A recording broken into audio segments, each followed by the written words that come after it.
Access to family planning, access to assisted reproduction, safe motherhood, termination of pregnancy, confidentiality, reproductive health of adolescents, miscellaneous provisions are some of the key highlights of the Reproductive Healthcare Bill of 2020.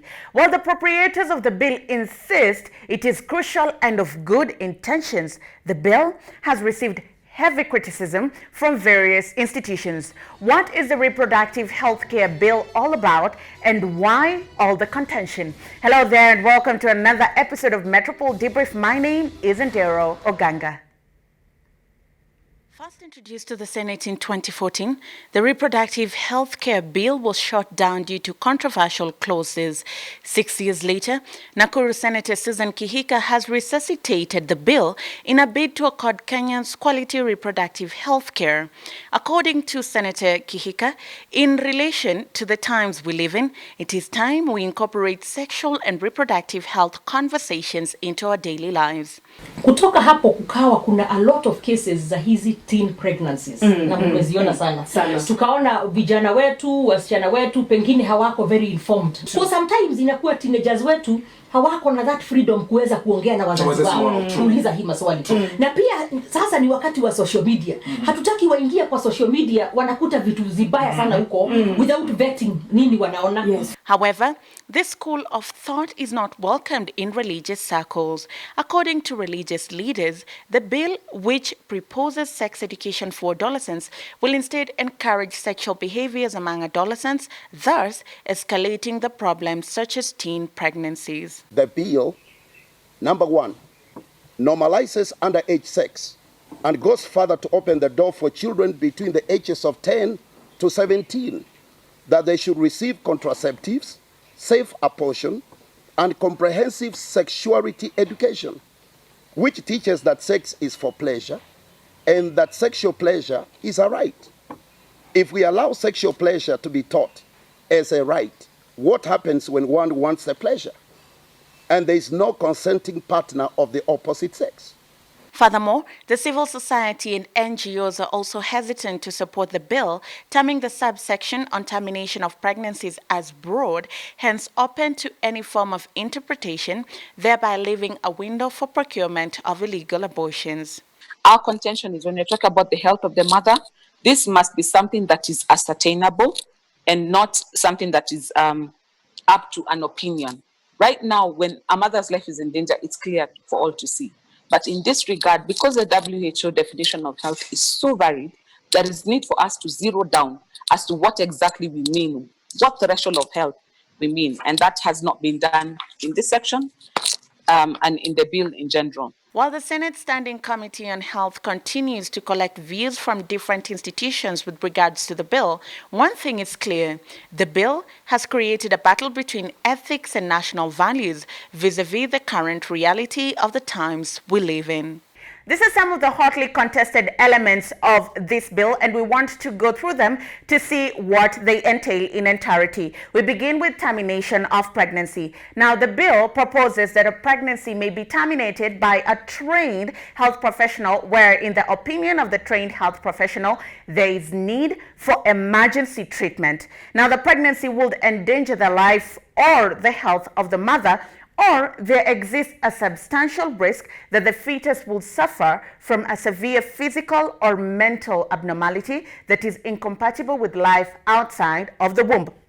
Now, those are the grounds of the termination. The bill further goes to say a trained health professional shall offer non-directive counseling before and after termination of the pregnancy. This is just to ensure that the mother is in the right state of mind so that at least when they're choosing to continue to procure their abortion, they know what they're getting themselves into psychologically and they're prepared. A health-trained profession shall not, where the circumstances arise for the termination of pregnancy, terminate the pregnancy unless the health professional has obtained written consent of the pregnant woman. Now, you cannot just go ahead and procure an abortion even if the health situation is dire. You must get consent from the mother or the woman who wants to procure an abortion, or from one person who has the rights over their medical health. In the case of a pregnant minor, the bill goes to say a trained health professional has to have consulted with the minor's guardians and determined that the termination of the pregnancy is in the best interest of the minor. We've seen so many cases of kids who've been sexually assaulted, of kids who've gotten pregnant, yet they do not want to keep the baby. And sometimes most of these kids, particularly aged between 10 to 24, make the huge bracket of the abortions being procured in the country. And when they go to seek for those abortions, they're illegal, they're unsafe. So the bill says if you have to procure an abortion, then we must get written consent from your parent or your guardian. A trained health professional shall provide post-abortion care and counseling for cases of incomplete abortion or complications arising from the abortion procedure. Now, if you look at data, 45% of the abortions procured in the country always arise with post-abortion complications. Most of the clinics that offer abortion services in the country do not offer post-abortion care. The bill stipulates that in case of an abortion and there's a complication arising, post-abortion care shall be offered. Now, this bill comes at a time when there are certain clauses in the Kenyan Constitution that also talk about things to do with abortion. On the flip side, the Kenyan Constitution of 2010, Chapter 4, under the Bill of Rights, Part 2 on Rights and Fundamental Freedoms, stipulates that every person has the right to life. The life of a person begins at conception. A person shall not be deprived of life intentionally except to the extent authorized by the Constitution or other written laws. Now, the Constitution further goes to say abortion is not permitted unless, in the opinion of a trained health professional, there is need for medical emergency treatment, or the life or health of a mother is in danger, or if permitted by any other written law. So this is what the law of Kenya says, that abortion is not allowed unless in the opinion of a trained health professional that health is at stake. What happens to you if you break this law? Now, the Penal Code Law of Kenya, Cap 63, revised edition of 2009-2008, states that any person who, with the intent to procure miscarriage or of a woman rather, whether she is or is not with a child, unlawfully administers to her or causes her to take any poison or any other noxious thing, or uses any force of any kind, or uses any other means whatever, is guilty of a felony and is liable for imprisonment for 14 years. This is what the Constitution of Kenya says, that you are not allowed to procure an abortion or to aid a woman willingly or unknowingly to procure an abortion if it's not under the situations or circumstances mandated by the Kenyan Constitution. Now, abortion has caused debate even in the Senate when public hearings were being held to gather public views and opinions with regards to the bill. This is some of the things that were said. Listening. Is saying that because we see the fetus or the unborn child has a disability, we abort the unborn child. The bill should therefore be shelved altogether. You could also, instead of just saying do away with the bill, do away with the bill, give us a different way that you would like to see things phrased. I propose you amend clause 26 and you delete sub-clause 2. Why? Again, it's a very broad and very subjective clause, which then would allow what we call abortion on demand, which personally I don't believe in that philosophy, because that child, unborn child, is a human being. First thing is education, because there's a lot of ignorance surrounding abortion.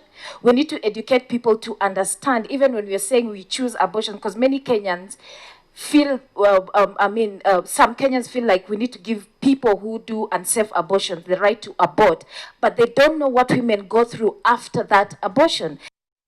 Well, that is with regards to abortion, and you can see that people are divided in different directions. The bill also has another very hotly contested clause, which is the reproductive health of adolescents. The bill goes on to propose that the national government shall collaborate with county governments to ensure that adolescents have access to adolescent-friendly reproductive health services. Now, what are some of these services? They shall include age-appropriate mentorship programs, spiritual and moral guidance, counseling on the following matters such as abstinence from sex, consequences of unsafe abortion and sexually transmitted infections, and diseases such as HIV and AIDS. The counseling shall also include substance and drug abuse. Further, there'll be training in livelihoods and life skills and vocational trainings. This is just to ensure that the youth are equipped with all the information, tips and tools they need to navigate the times we live in. Now, the bill further says a healthcare provider from whom reproductive health services or information are sought by an adolescent shall refer the adolescent to a qualified person for the provision of the necessary services. Further, a healthcare provider shall A. obtain parental consent, B. give due consideration to the exact age of the adolescent in bid to provide age-appropriate information, education, and reproductive health. So it means if you're 12 years old, the information you'll be given is different. If you're 14, if you're 16, and if you're 18, the information and the services that you have access to will vary. Now, let's listen into what the Court of Public Opinion had to say with regard to this clause. I know we keep talking about their sexuality. Here is the problem. Our sexual age for consent may be 18, but our hormones were not given the memo. They will turn on at 12, at 13, or at 10. And so, how can we then wait for these children to turn 18 before we discuss what is pertinent to them? The phrase sexual health is what Dr. Home has been trying to say. There are numerous documents. Some of them are policy documents at the international level. What happens if we train our young men this way and now they want to have sex and there is nobody willing to have sex with them? So if it is moving you that 11-year-olds are getting pregnant and having triplets, it should equally move me. But we are not going to deal with it by shelving the bill. We must confront what is in our society. And confront we shall, because these are the two areas in the bill that have caused division in the Senate and in the public. So after the break, we seek to find out what about these two areas are contentious and what more does the bill propose. This and much more after the break.